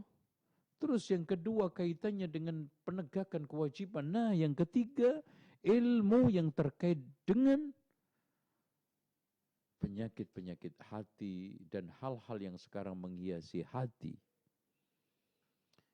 Ya, kita harus mengenali hasad, dengki untuk kita hindarkan. Kita harus memahami betul takabur dan bahayanya untuk kita buang jauh-jauh. Kita hiasi hati kita ini dengan khasyah, dengan taqwa, dengan tawakal. Semuanya adalah hati. Dengan ihsan an ta'budallaha ka'annaka tara, puncaknya. Nah, sekarang kita bagaimana sampai kepada cara untuk merawat hati. Yang pertama utama adalah terus merawat takwa kepada Allah. Ittaqillaha haitsuma kunta. Lihat. Allahumma inni ala dzikrika wa syukrika wa husni ibadatik. Yang kedua. Allahumma inni ala dzikrik, zikir terus. Wa syukrika, syukur terus. Wa husni ibadatik, ini cara yang kedua untuk merawat hati. Cara yang ketiganya adalah membaca Al-Quran dan kita renungkan. Karena afala yatadabbaruna al-Qur'an am ala qulubin aqfaluha. Di sini yang bisa mencopot gembok, yang bisa melunturkan karat-karat itu adalah qiraatul Qur'an ma'at tadabbur. Makanya kata Ibrahim Al-Kattan, obat hati itu ada 5. Benar tuh. Yang akhirnya dijadikan nyanyian di Jawa ini, diyakini itu dari Sunan Bonang. Allah alam ya, saya belum pernah mendapatkan dari penelitian saya itu secara benar itu datang dari Sunan Bonang. Yang pertama adalah membaca Al-Quran bersama renungannya. Kemudian yang kedua, zikir wengi engkang suwe, kan gitu. Zikir malam. Terus perut ya, weteng engkang luwe maksudnya puasa. Kan gitu. Puasa itu penting. Terus qiyamul lail, tahajud, dan yang kelima mujalasatus shalihin, yaitu bersanding, bersimpuh, dekat dengan orang-orang alim. Itu cara untuk merawat hati. Jadi siapa yang sudah bisa pertama menjaga taqwa Allah, keduanya Allahumma aini ala dzikrika wa syukrika wa husni ibadatik. Yang tadi itu juga 5 ada bagian yang tadi saya jelaskan, insya Allah hati kita terjaga. Baca Al-Quran direnungkan sekalian maknanya, zikir pada waktu malam, sholat tahajud, ya puasa, berteman dengan orang soleh. Insya Allah, ini kata Ibrahim Al-Kattan, sebagaimana yang dinukil oleh Imam An-Nawawi di dalam kitabnya Adab Hamalatil Quran. Tuh, itu cara untuk menjaga hati. Wallahu a'lam bishawab. Barakallahu fiik Ustadz atas jawaban yang sangat bermanfaat. Demikian jawaban penanya melalui via telepon Ibu Rahayu dari Jakarta. Mudah-mudahan dapat dipahami apa yang disampaikan oleh Ustadz dan bermanfaat. Ya, kami beri kesempatan kembali kepada seluruh pemirsa dan pendengar yang ingin bertanya secara langsung baik melalui via telepon atau pesan singkat di 0811 803339. Ya, kita buka kembali pertanyaan melalui pesan singkat Ustaz. Bismillah. Assalamualaikum warahmatullahi wabarakatuh. Ustaz, bagaimana cara menasihati suami yang lalai menuntut ilmu karena disibukkan dengan pekerjaan, ketika dinasihati hanya bilang iya saja? Silakan Ustaz. Ini fenomena umum sekarang, zaman di mana laki-laki itu selalu disibukkan oleh perkara dunia, bukan banyak disibukkan dengan perkara akhirat. Padahal seluruhnya di pundak dia. Coba perhatikan hadis Rasulullah muttafaqun alaih. Ma min abdin mu'minin yastar'ihi Allahu ra'iyatan yamutu yawma yamutu wa huwa ghashin li ra'iyatihi fa haramun 'alaihi raihatul jannah. Kata Rasulullah, tidaklah ada seorang hamba mukmin diberikan oleh Allah tanggung jawab, termasuk anak istri. Mati saat mati menipu terhadap tanggung jawabnya, maka haram baginya itu surga. Wahai laki-laki, wahai suami, Anda memiliki tanggung jawab yang berat, yang bermuara satu ayat. Ya ayyuhalladzina amanu qu anfusakum wa ahlikum nara. Bagaimana sekarang Anda teledor terhadap diri sendiri, akan lebih teledor sama orang lain. Bagaimana kalau Anda tidak ada kesungguhan untuk mencari ilmu, mengilmui istri, anak, bagaimana? Jangan mentang-mentang punya uang, anak saya masukin pondok. Saya mentang-mentang sudah bisa merawat keluarga dengan harta melimpah. Enggak cukup. Kebahagiaan utama pertama adalah kebahagiaan abadi di akhirat. Dan itu harta hanya sebagai sarana. Dan utamanya adalah ilmu.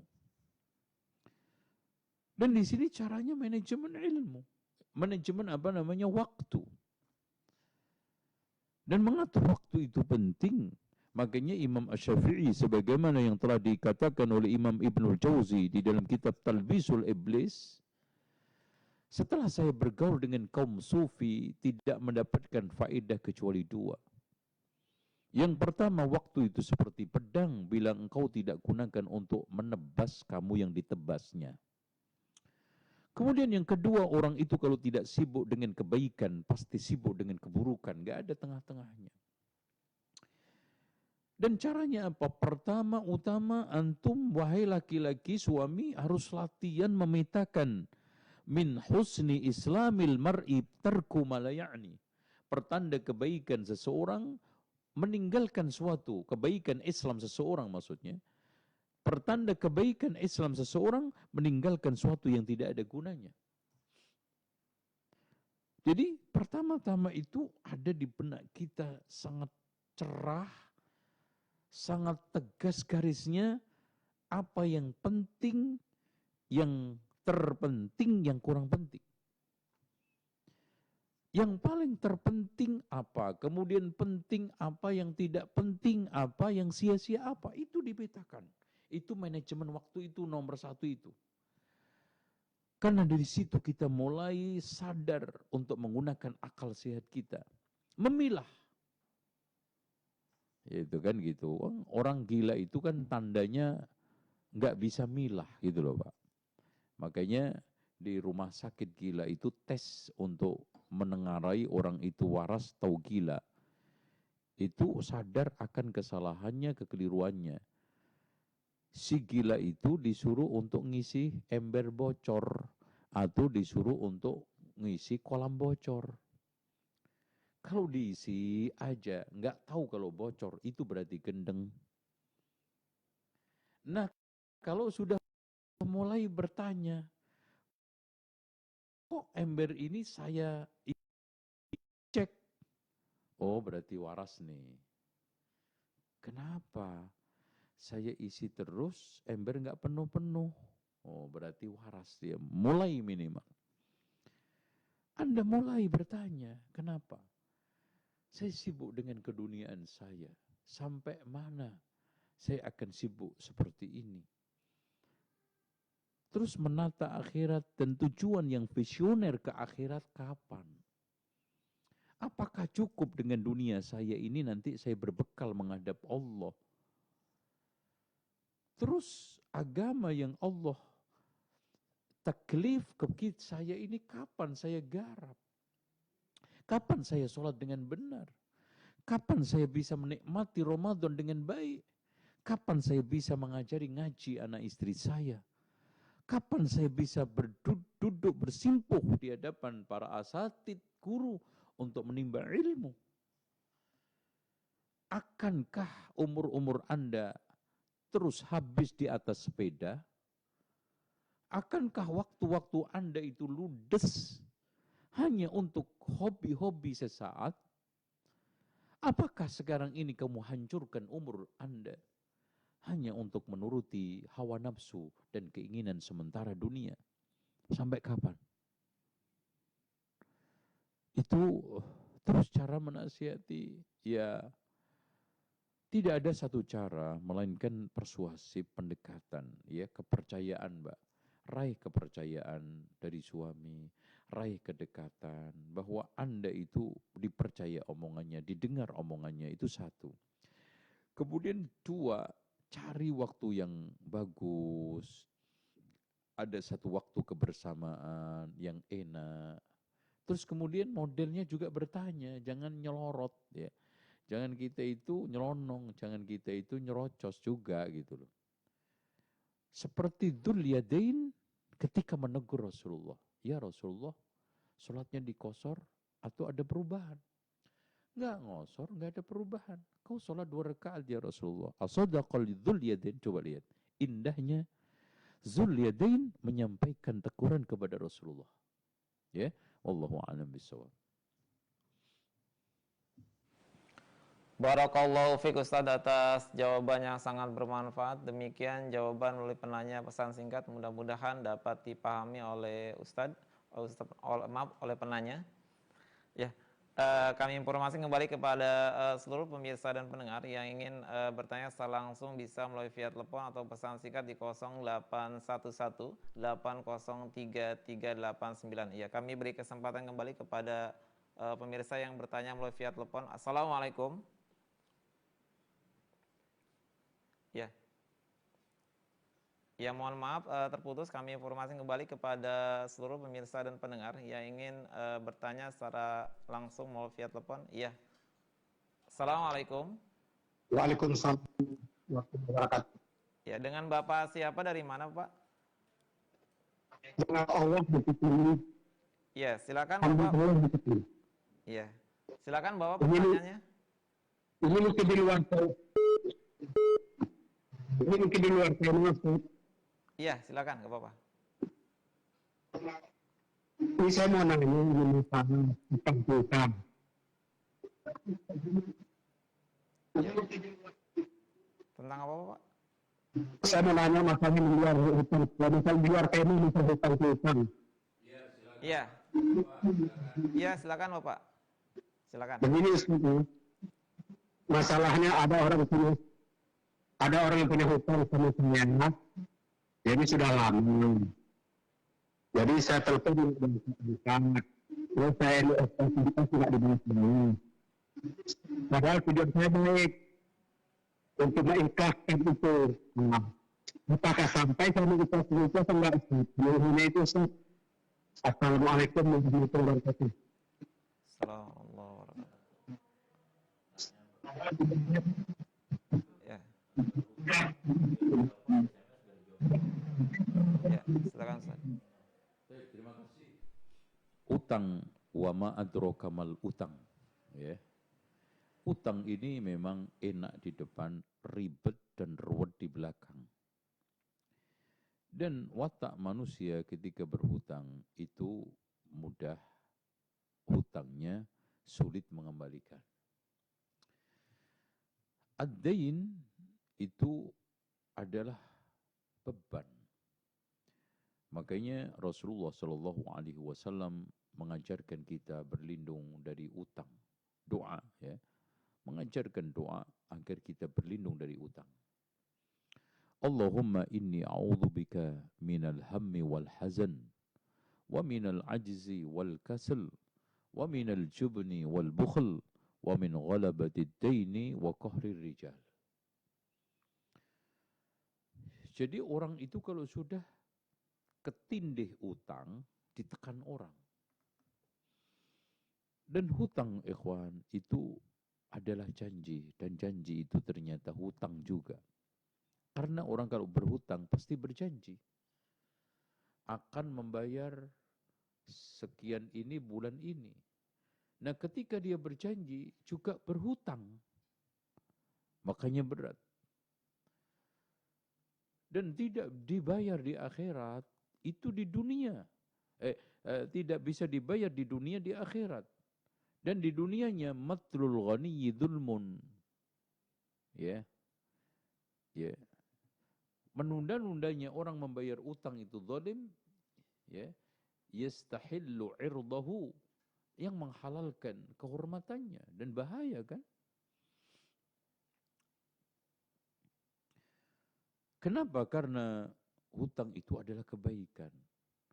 Sungguh sangat tidak terpuji kalau dibalas dengan ketidakbaikan, nunda-nunda, mengelak, menghindar. Ketahuilah ya ikhwan, ada seorang muflis, bangkrut. Di akhirat pahalanya habis karena hutang. Rasulullah Shallallahu Alaihi Wasallam mengatakan, nafsul mu'min mu'allaqatun bidaini hatta yuqda alaih. Jiwa seorang mukmin itu tergadai oleh hutangnya sampai dibayar. Oleh karena itu, saya anjurkan kepada ikhwan semua, dan supaya juga tidak membebani ahli waris, karena ketika wafat, habis penyelenggaraan jenazah, kan yang diutamakan itu utang. Yang menjadi pikiran utama ahli waris utang. Yang harus dibayar ahli waris adalah utang.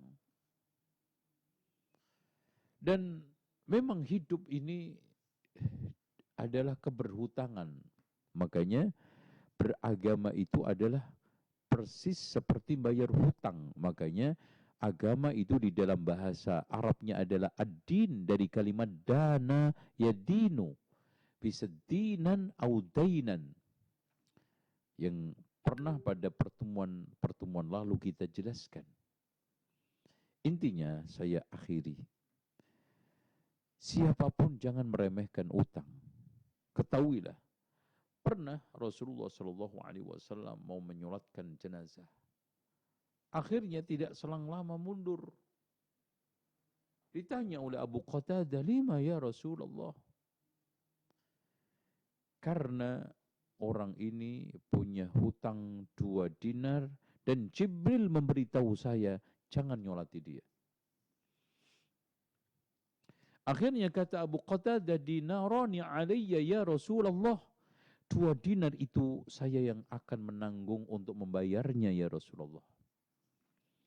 Akhirnya Rasulullah menyolatinya. Ikhwan sekalian, Masya Allah, setiap ketemu Abu Qatadah, Rasulullah SAW selalu menanyakan, bagaimana nasibnya 2 dinar, wahai Abu Qatadah? Ketemu lagi ditanyakan, akhirnya dia mengatakan, sudah saya bayar wahai Rasulullah. Apa kata Rasulullah? Al-ana baradaj jilduhu, sekarang kulitnya di alam kubur dia, si mayit itu sudah dingin. Ini beratnya masalah utang dan permasalahan yang terkait dengan utang. Maka saya mohon siapapun, kita harus selesaikan dengan baik. Terutama sebelum kita meninggal dunia. Wallahu a'lam bishawab. Barakallahu fikum Ustaz atas jawaban yang sangat bermanfaat. Demikian jawaban penanya via telepon. Mudah-mudahan dapat dipahami apa yang disampaikan oleh Ustaz dan semoga bermanfaat. Ya, kami beri kesempatan kembali kepada seluruh pemirsa dan pendengar yang ingin bertanya secara langsung kepada Ustaz, baik melalui pesan singkat atau via telepon di 0811 803389. Kita buka pertanyaan selanjutnya melalui via telepon, Ustaz. Ya. Assalamualaikum. Apa dibicara nih? Assalamualaikum. Apa bicara? Iya. Mau bicara ya? Sudah masuk, silakan. Bicara cuma bicara kan. Assalamualaikum. Ya, silakan. Salam. Silakan, Bu. Ya, silakan Ibu, pertanyaannya Ibu. Ya, sudah masuk. Silakan. Yang Iya. Assalamualaikum. Waalaikumsalam warahmatullahi wabarakatuh. Silakan Ibu. Saya ingin tanya. Ya, silakan. Yang saya ingin tanyakan. Yang saya ingin tanyakan mengenai alat pajar. Mana yang duluan dikerjakan, salat sunat subuh dengan salat pajar? Mana yang duluan dikerjakan? Ya, ya. Ya, cukup Ibu. Iya. Ya. Iya, terima kasih banyak Ibu. Sunnah. Iya. Terima kasih. Nampak dari pertanyaan tadi dari Ibu di timur ya. Kayaknya kalau enggak di Makassar ya, Sulawesi ya. Masya Allah. Jadi begini, Rasulullah Shallallahu Alaihi Wasallam mengatakan di dalam hadis yang dikeluarkan oleh Imam At-Tirmidzi, la salata ba'dal fajri illa raq'atain. Tidak ada salat setelah terbit fajar kecuali hanya 2 rakaat. Dan dalam praktiknya juga Rasulullah Shallallahu Alaihi Wasallam kita belum pernah mendapati lebih dari 2 itu. Bahkan dikisahkan oleh Aisyah, dilakukan oleh Rasulullah Shallallahu Alaihi Wasallam sangat ringan sampai seakan-akan Rasulullah SAW tidak membaca kecuali Ummul Kitab. Itu pun nampak ka'annahu la yaqra ya. Saking ringannya. Dari hadis ini para ulama berbeda pendapat, wallahu a'lam bishawab, yang rajih, yang kuat, tidak ada sholat setelah fajar kecuali hanya 2 rakaat berdasarkan nas ini dan praktik Rasulullah SAW. Oleh karena itu, barang siapa yang ingin masuk ke masjid, ingin sholat wudhu, ingin sholat tahiyatul masjid, ingin 2 rakaat fajar, maka cukup 2 rakaat fajar itu menutup sholat wudhunya dan juga menutup tahiyatul masjidnya. Kan intinya tahiyatul masjid itu yang penting apa? Jangan sampai masuk masjid duduk sebelum sholat. Idza dakhala ahadukum al-masjida fala yajlis hatta yusalli rak'atain, kan gitu. Jika di antara kalian masuk masjid, jangan duduk kecuali setelah sholat 2 rakaat.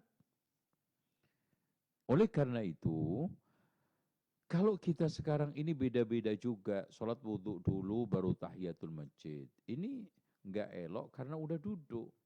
Kok tahiyatul masjid? Kalau tahiyatul masjid dulu baru sholat wudhu, ini sudah di sela-sela sholat.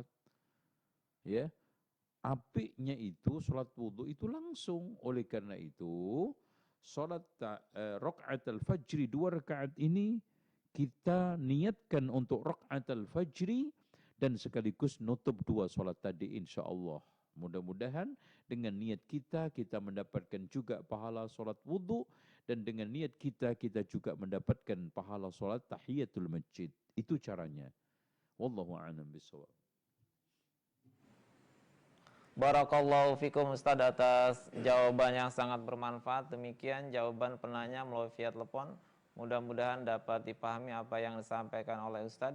Ya, kami beri kesempatan kepada seluruh pemirsa dan pendengar yang ingin bertanya secara langsung baik melalui via telepon atau pesan singkat di 0811 8033389. Ya, kita buka kembali pertanyaan melalui pesan singkat Ustaz. Ya, silakan. Bismillah Ustaz, izin bertanya. Banyak orang bersedekah di hari Jumat dan orang-orang pinggiran ketika dikasih sesuatu seperti makanan sudah dikasih duluan sama orang lain. Yang jadi pertanyaan, apakah ada sedekah yang penting di hari Jumat, ana mengganti di hari Ahad? Apakah boleh Ustaz? Syukran penjelasannya. Silakan Ustaz. Perlu ditegaskan di sini ya, tidak ada nas yang otentik, yang sahih akan adanya keutamaan sedekah pada waktu hari Jumat. Itu tolong ya Pak ya. Karena nas-nas yang ada itu mutlak. Contoh Rasulullah katakan afsyus salam, tebarkan salam. Wa at'imut ta'am, berilah makan kapan saja. Karena orang lapar itu bukan hanya hari Jumat. Jadi kalau sekarang sedekah Jumat dikhususkan hari Jumat, ini bahaya juga. Karena orang butuh makan itu bisa hari Senin, Selasa, Rabu. Dan mengkhususkan sedekah pada hari Jumat itu tidak ada nas yang original, sharih. Seperti jelasnya, sharihnya keutamaan membaca salawat hari Jumat umpamanya jelas. Man shalla'ani, kata Rasulullah SAW, inna min awdali ayyamikum yaumul Jum'ah. Sungguh hari yang paling terbaik di antara kalian lalui adalah hari Jum'ah. Fa'akthiru aliyya minas shalah, perbanyaklah kepadaku untuk baca salawat, jelas. Baca surat Al-Kahfi jelas. Man qara'a surat Al-Kahfi yaumal Jum'ah, ya, usima min fitnati dajjal au adha'allahu lima baina jum'atain. Siapa yang baca surat Kahfi hari Jum'ah, Allah akan sinarkan di antara Jumat itu, jelas. Sekarang tek tasaddaqu yaumal Jum'ah umpamanya. Atau ini enggak ada, cuma dibuat suatu konklusi, Jumat itu kan hari yang paling utama, otomatis dong ibadah-ibadah lain itu utama. Ini enggak gampang seperti itu. Oleh karena itu, silahkan bersedekah pada waktu hari Senin. Bahkan ikhwan, kalau sekarang ada orang yang sangat membutuhkan hari Senin, maka Jumat itu mafdhul, kurang utama. Itu contoh kita mengeluarkan zakat. Orang saat membutuhkan Rajab, kita tunda Ramadan, enggak elok itu. Sedekah juga begitu, memberi makan juga gitu. Anak butuh makan sekarang, kelaparan sekarang. Kita tunda hari Jumat, hanya mengejar fadilah Jumat yang enggak jelas. Ini tidak dibenarkan oleh syariat. Wallahu a'lam bishawab. Barakallahu fikum Ustaz atas jawaban yang sangat bermanfaat. Demikian jawaban penanya melalui pesan singkat. Mudah-mudahan dapat dipahami apa yang disampaikan oleh Ustaz dan semoga bermanfaat. Ya, kami beri kesempatan kembali kepada seluruh pemirsa dan pendengar yang ingin bertanya secara langsung kepada Ustaz baik melalui via telepon atau pesan singkat di 0811 80333389. Ya, kita buka kembali pertanyaan melalui pesan singkat Ustaz. Bismillah, Assalamualaikum warahmatullahi wabarakatuh. Ustaz, Ana mau bertanya, Ana mendawamkan, ini ada beberapa pesan singkat yang bertanya tentang sholat Ustaz. Ana mendawamkan membaca surat Al-Mulk di setiap selesai zikir, sholat, maghrib, dan subuh. Pertanyaannya, apakah memilih waktu bacaan di waktu itu termasuk bid'ah atau tidak Ustaz? Syukran, jazakallahu khairan, barakallahu fiik. Perlu ditegaskan di sini bahwa ada memang keutamaan surat Al-Mulk ya, dibaca pada waktu malam hari ya. Dan bahkan Rasulullah Shallallahu Alaihi Wasallam memberikan satu ungkapan yang sangat tegas. Sanadnya yang sahih dikeluarkan oleh Imam Al-Hakim dan disahihkan oleh Imam Al-Hakim dan disetujui oleh Imam Az-Zahabi. Di mana Rasulullah Shallallahu Alaihi Wasallam mengatakan, Inna suratan fil Quran. Sesungguhnya ada satu surat di dalam Al-Quran, 30 ayatan, 30 ayat. Syafa'at li rajulin hatta ghufira lahu. Dia memberikan syafaat terus kepada pemiliknya, pembacanya, sampai benar-benar dia diampuni oleh Allah. Wa hiya tabarakalladzi biyadihil mulk. Ini juga dikeluarkan oleh Imam Abu Dawud dan Imam At-Tirmidzi dan dihasankan oleh Syekh Nasruddin Al-Albani. Oleh karena itu enggak mengapa ibu membaca itu, silahkan. Wallahu a'lam bishawab.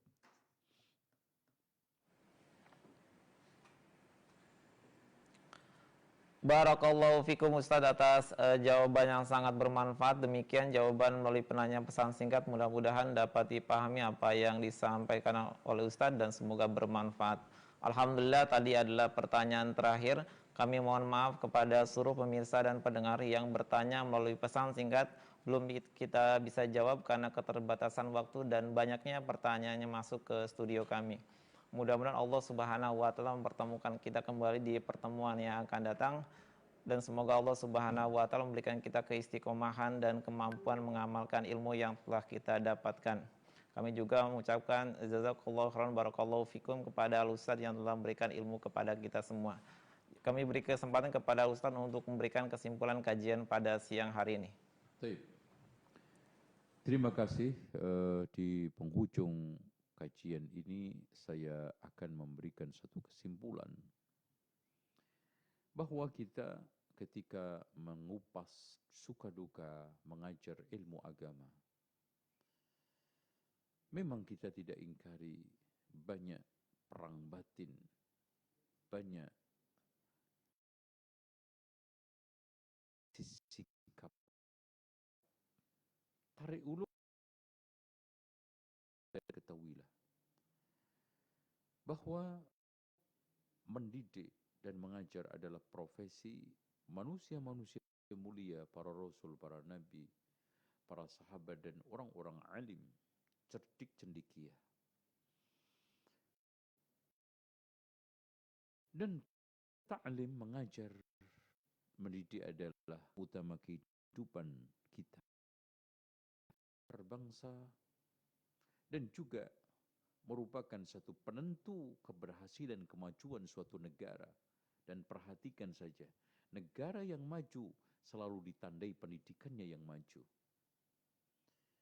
Godaan ingin kita fokus beribadah, fokus bisnis, hidup zuhud, menghindari hiruk pikuk kehidupan, itu semuanya argumen dari bisikan syaitan.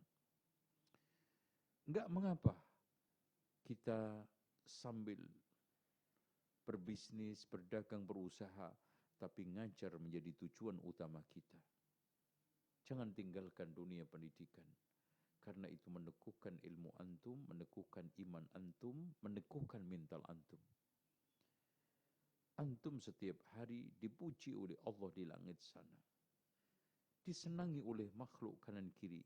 Bahkan ikan sama semut pun mendoakan, mengistighfarkan antum semuanya. Dan anak-anak yang antum didik akan menjadi jariyah buat antum. Waladin salihin yad'ulah. Demikian mudah-mudahan bermanfaat. Kita akhiri subhanakallahumma wa bihamdika asyhadu an la ilaha illa anta astaghfiruka wa atubu ilaik. Wassalamualaikum warahmatullahi